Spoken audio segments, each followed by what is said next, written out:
Hi hello నమస్తే welcome to రచ్చా media. నేను మీ శివప్రసాద్.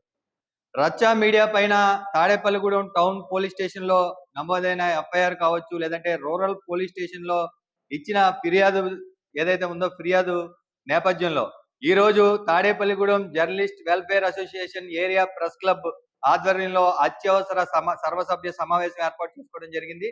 అయితే ఈ సర్వసభ్య సమావేశానికి దాదాపుగా 60 మంది జర్నలిస్టులు ఇక్కడికి హాజరై తమ సంఘీభావాన్ని ఏదైతే రచ్చా మీడియాపై పోలీసులు కేవలం అణగదొక్కే ప్రయత్నంలోనే కేసులు నమోదు చేశారంటూ కూడా అందరూ బాసటగా నిలవడం రచ్చా మీడియా తరఫున మేము హర్షిస్తూ ఉన్నాం.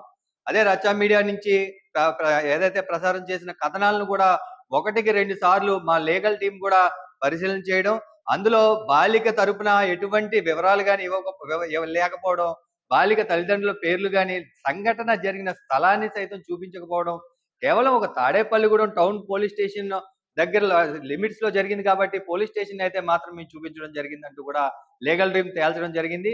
ఈ అత్యవసర సమావేశంలో పాల్గొని మాకింత బాసటగా నిలిచిన జర్నలిస్టులందరికీ పేరు పేరున ధన్యవాదాలు తెలియజేసుకుంటూ రచ్చా మీడియా టీం తరఫున, అలాగే Tadepalligudem area press club journalist welfare association తరఫున ఈ రోజు డిఎస్పీ గారికి, అలాగే ఇక్కడ ఎంఆర్ఓ గారికి మేము అయితే ఒక కంప్లైంట్ అయితే ఇవ్వదలుచుకున్నాం.